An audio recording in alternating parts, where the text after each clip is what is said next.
Bear with me 1 second. So the next section is the questions about the artist. So the first one, what's their name? Are they a historical or a contemporary artist? Well, this artist is clearly contemporary. We know that because they're making work digitally. And a little bit of research will tell us that they're alive now. What style of work do they create? Well, they're digital illustrations. You could go a little bit further and say clearly they're inspired by manga and anime. It's up to you. But I mean, I would kind of try and find an artist maybe that you think they look like there. So what medium do they use? Well, they probably use Procreate maybe. They may use Adobe Illustrator. What do they create? Well, they create character designs and illustrations for magazines. The subject of the work is generally portraiture or humans.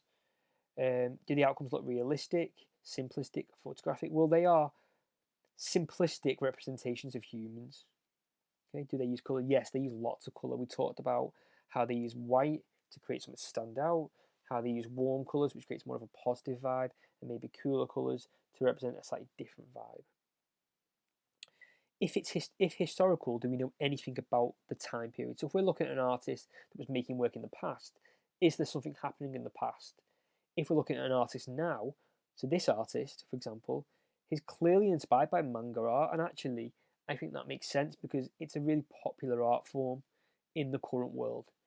You'll then notice it asks you to answer the first 10 questions here, so in full sentences, so you can see the piece of analysis here. So it says, Katz Miao is a contemporary artist who creates digitally drawn human characters. She uses an application similar to Photoshop to draw mostly with a sketchy fine-lined pen. So again, I'm talking about 4 elements line there, and I'm also linking it back to the actual medium she uses there. She uses a curved line style that is black in colour, so the lines, when they are used, are black. Her lines usually end in a vertical stroke. Her human characters are chibi-like in appearance, so I'm talking about an influence on her work, with neutral warm tones and minimal shading. Cute elements such as a blemish and blushes and eyes are exaggerated by the artist, defining facial features with a strongly pasty blush. Eyes stand out with extended eyelashes and large irises. The facial blush in particular is messy, giving the face a more natural and organic purpose. So what I mean there is the fact that the blush on the cheek is not like kind of perfect. It looks more realistic because obviously when people get red cheeks, it isn't a perfect circle. And I think her work is kind of this really messy look, which gives it that feeling. Opposite to this, joints like knees and elbows are accentuated with a simplistic stump of blush. So again, that creates a feeling of form. It makes you feel like, well, the elbow is bending. Katz Miao creates these characters for her own collection of original characters, which a lot of artists, including myself, usually have. Each original character has a different set of personality traits and such unique to the colour. So I could expand there and talk about how the colours relate to the personalities. I could talk about how I feel that this character here has got a much more bright personality. This guy has got a blue background. He looks like he's got bruises on his face. He's got quite a troubled background. So I can also talk about that as well. So there's loads of things. I can add even more here. The next section is choose one piece of the artist's work to analyse. Okay, I chose this piece to talk about. Okay, so I would label that. You'll see that on the last image. I labeled it figure 1. So when I'm talking about the work, you know exactly what I'm talking about. So the questions here are, what is the work made with? Is it realistic or stylized? What colours does the artist use? Why? And how is the colour organised? What types of shapes, forms or lines is the piece made from? Is it geometric, realistic, smooth, thick? What kinds of textures can you see? Are they real? Why was the work created and what's the purpose? What is it? What's it about? What's happening? What message does the work communicate? Who is the piece aimed at and is it successful? Can you link it to other artists or designers? And why have you chosen this artist to look at for your project? So you want to try and answer all of these questions.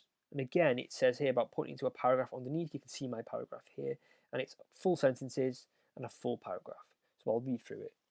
The piece, titled The Psychiatrist, is in figure 1. Features a portrait upper body shot of a brown-haired girl, alongside a smaller full body drawing. As you can see from the colour swatches in the centre of the page, Cat's Meow uses contrasting colours that bounce off each other. For example, the skin tone is a warm beige, contrasted with the ashy brown hair and the cold navy jacket. This is a technique used in art that helps amplify the attention drawn to a particular aspect of the piece. From this, viewers are immediately drawn to the girl's facial expression. In common with her other works, this piece was drawn digitally in her stylized curved line art. The lines are sketchy and rushed, making the piece feel more realistic and simplistic.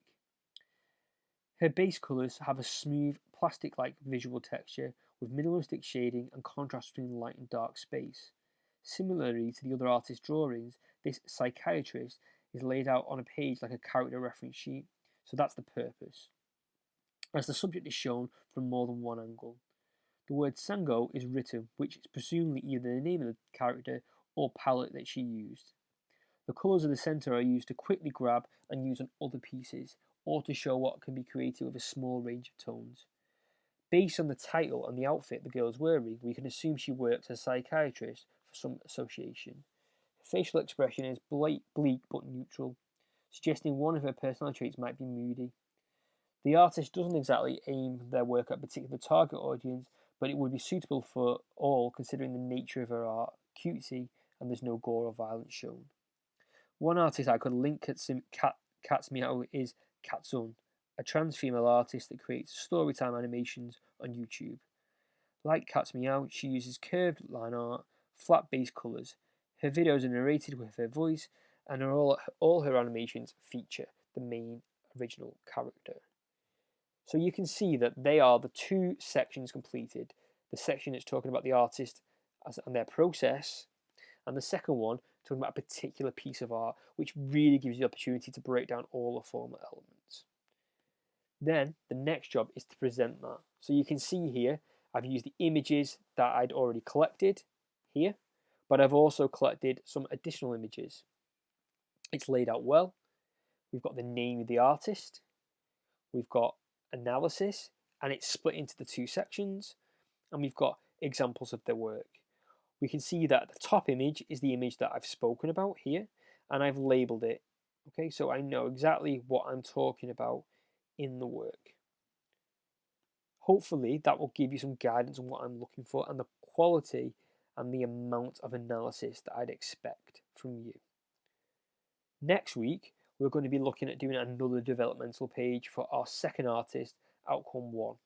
And then the final week before the summer, we'll be looking at doing one of them for our Artist 2, Outcome 2. So that means we should have 3 artist research pages. We should have our lookbook. We should have our primary/secondary images, observational drawings, 4 artist outcomes, and 4 developmental pages. So we should have a really good project before we break up for the summer. Over the summer, the focus will be on making sure we consolidate all that stuff and it's all there and it's all done to the standard that needs to be done. So thank you for your time, and I'll speak to you all again next week.